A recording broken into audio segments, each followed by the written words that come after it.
Hey everyone, welcome to another dungeon guide with MJ Techniques. And whoever duty finder put me with. Typically, that's how I do things. Whoever is in my party, get to join the fun. Let me say hi.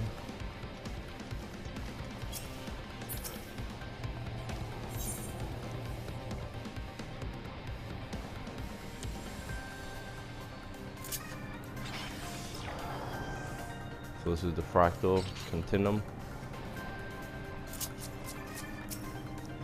Pretty sure I've been in here before and recorded it, but there was probably no commentary or audio even, so this time there will be.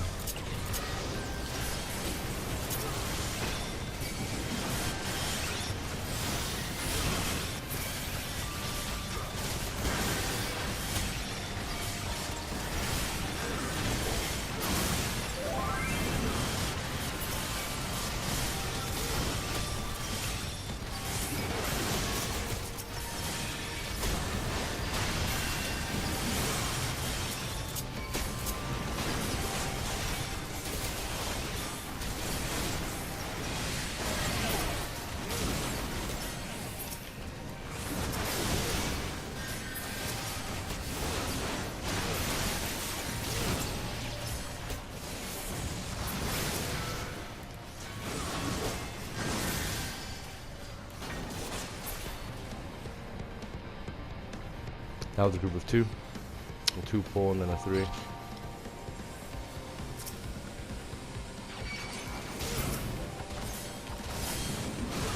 another 2 pull. We have those. And we have another set over here. Kind of want to try to pull them back a little bit just because we have that medic over there. Everybody can stay out of the party.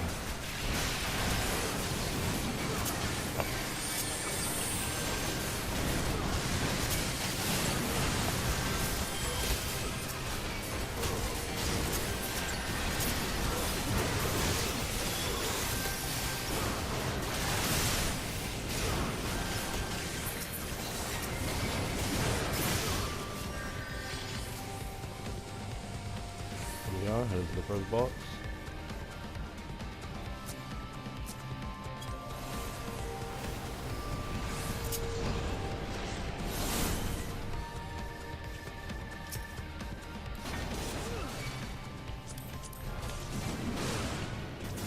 This boss mainly you want to step out of, you don't want to stand in any bad.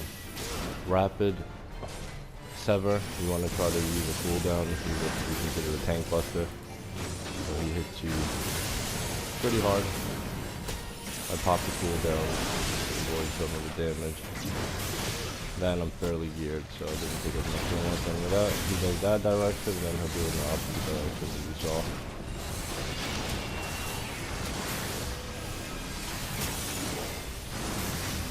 After the second round of that frontal attack, he will put circles on the ground if you don't understand them.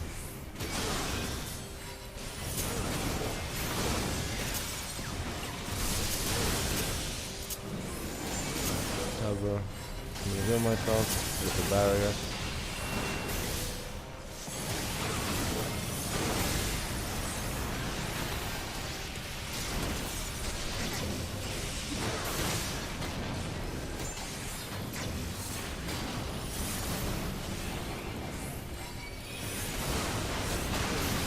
You see also randomly does a group 1 AoE. Hits everyone in the party.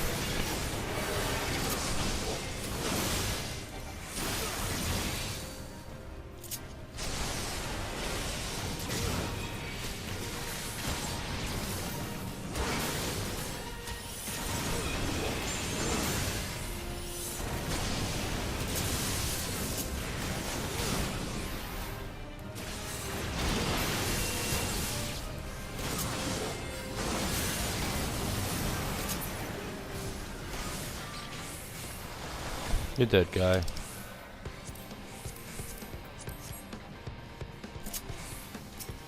Off you go to find some more trouble.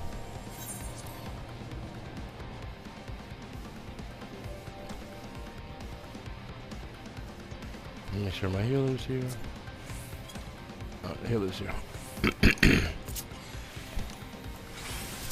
One of my previous videos, I actually had left the healer behind, and then I died, which wasn't cool. But I had no one to blame but myself. Heal is very important. Try to make sure that they're around.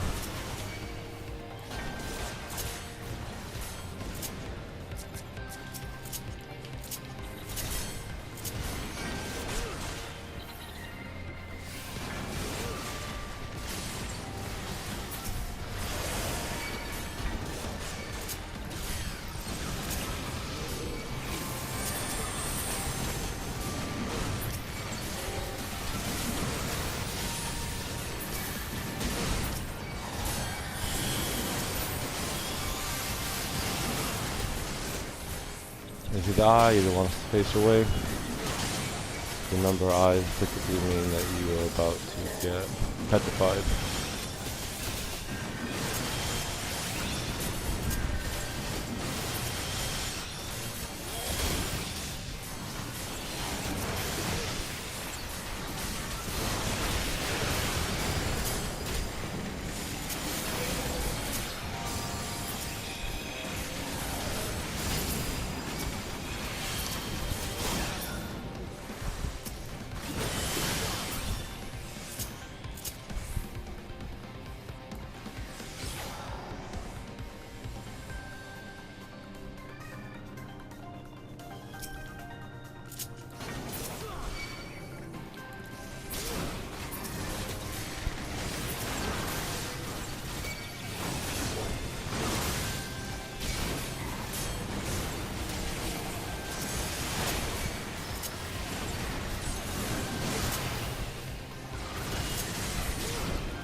You saw the Flawless Naga. What it does is actually a stone that they cast on you. Kind of, I guess, would be like a Medusa spell. You're staring at the monster. When he does it, you'll be stoned. Stoned. It doesn't sound all that bad, but you can't move, so you're not really useful to the party.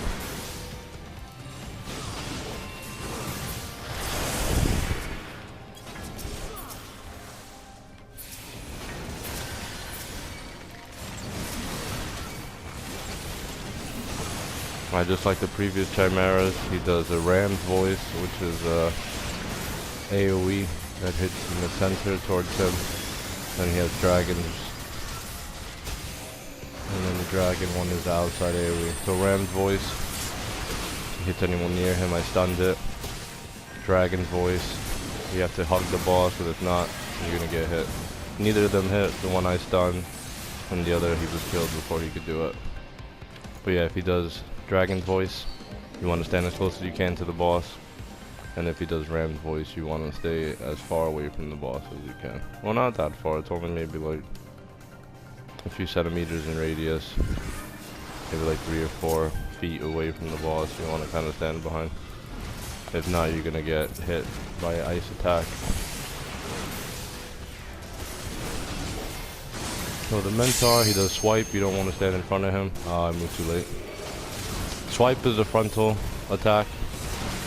You don't want to stand in it. Swing, you want to try to get as far away from the boss as you can. This is the 360 based attack, as you can see. Hits everyone around him. So what he's going to do momentarily is he's going to charge after he does this roar here.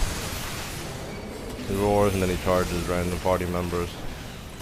After he's done charging, what he does is he'll do 10-ton slash. You don't want to stand in front of him.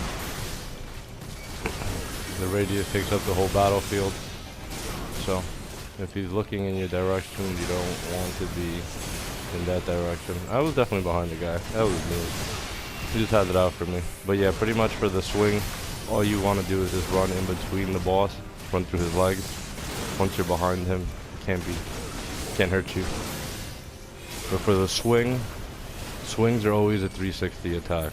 So when you see a swing, you don't want to be anywhere near him. You don't want to be behind him, in front of him, on the side of him. Just as far as humanly possible. When this happens, he does feast. If he were allowed to eat that monster, if we didn't kill him in time, he would become a little more beefy. He does more damage. He hits harder. If we don't pull the monster out for him to eat him, or attempt to eat him rather, he does a group wide swing. As you can see where he's standing in the center of the room, and that will kill everyone. You can't avoid it. So once he starts casting the swing in the middle, you want to release one of the monsters from the incubator so that he can attempt to feast on it. If not, the group dies. This is 3 groups. You can pull them separately, but they don't have very much health. So when you see me, I really try not to pull anything separately.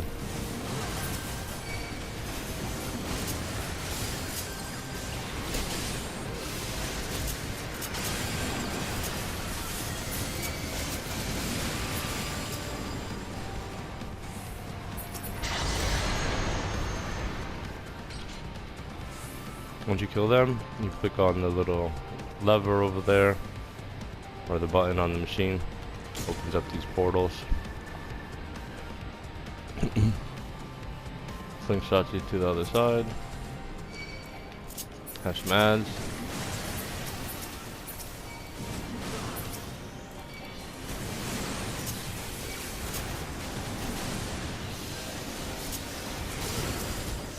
What is this one?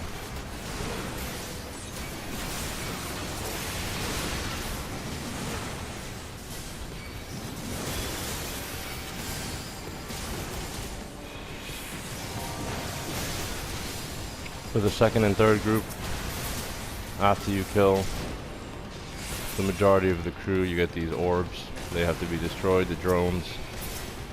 Once the drones are dead, then you could click on the Crimson Control Unit. That was the second group, and then we're about to head to the third and last group.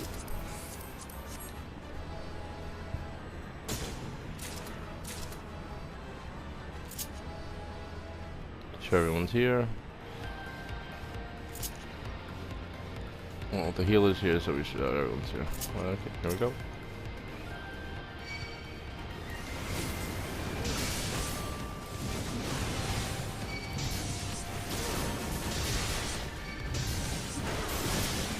Typically, the healer, you don't want to stand in front of any of the Colossuses. So what they do is they do a frontal cleave, as you can see.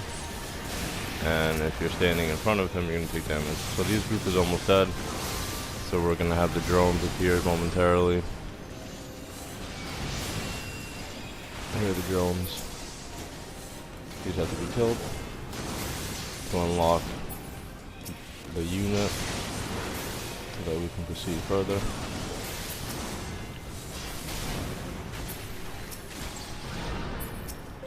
Click on the control unit.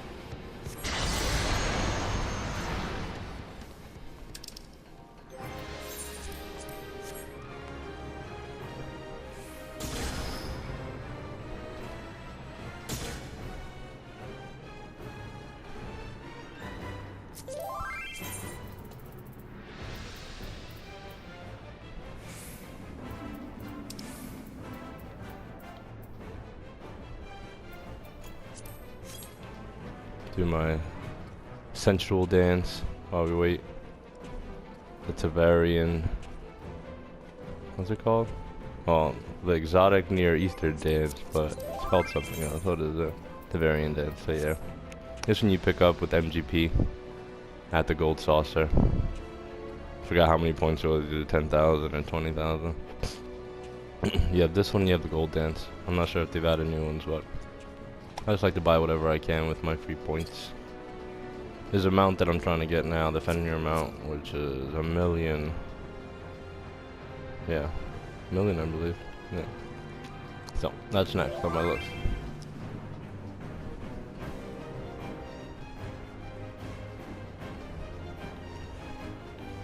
So we had one of our party members, their controller died, which happens periodically. I told you. Stuff happens. We're just waiting. For this boss, he puts bombs on random players. They have to be dispelled. If not, you take damage. There are proximity mines on the floor that will spawn later on. You don't want to stand in the square that has a proximity mine. He also lights up the tiles, or he'll begin to light up tiles. If there's a tile that's lit up, you don't want to stand in it. what he'll do, he'll detonate the tiles and you take damage. There'll be ads that spawn. You want to kill the ads as quick as you can, because if you don't, as far as the ads go on the battlefield, they start to illuminate tiles as well. And like I said, once tiles are illuminated and lit up, if they explode, or the boss will detonate the tiles. So when the ads come out, you kill them as quick as you can, because what they do is they'll go from one tile, they'll charge up. If they make it to the next tile, the previous tile, the one I was standing on, will become lit up and illuminated, and then they'll take up the whole battlefield, which is a pain in the butt. So I think we're ready. Let me just do a ready check. Everyone's good. Me, when I tank it, I try to tank him in the corner, just to manage the tiles a little better.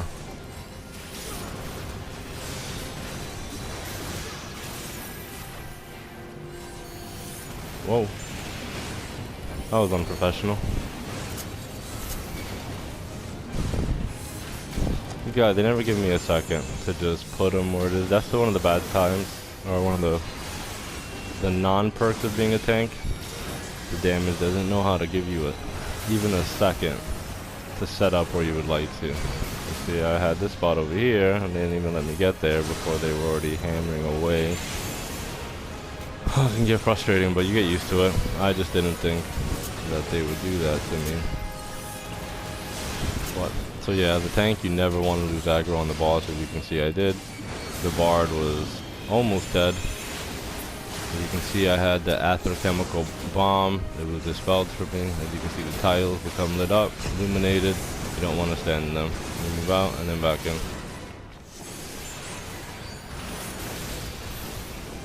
You couldn't see the ads, but there were 2 ads that come out at first. The second set of ads, the ads is 3. As you can see, I was talking about the proximity mines. You don't want to stand in them because you'll get hit and you'll knock back. The Clockwork Alurum, those need to be killed as quick as possible. As you can see, the one all the way in the corner wasn't killed, and it lit up one of the tiles. I mean, they killed the other 2 extremely quickly, which was great. And it's okay if one or so passes. You just don't want too many of them alive, because as you can see, they do it, they light up the tiles, and those tiles, they can be exploded by the boss, or detonated by the boss rather. You see the proximity mines, you don't want to stand in them. If you want, I'll test out a proximity mine. I got hit, I got knocked back, and it also put a paralyze on me. As you can see, you do not want to get proximity mines, and this guy's dead. Thank you for watching my dungeon guide. I hope you guys enjoyed. Learned a little something. If not, I'm pretty sure you learned a little something. Alright, everyone, thanks for watching.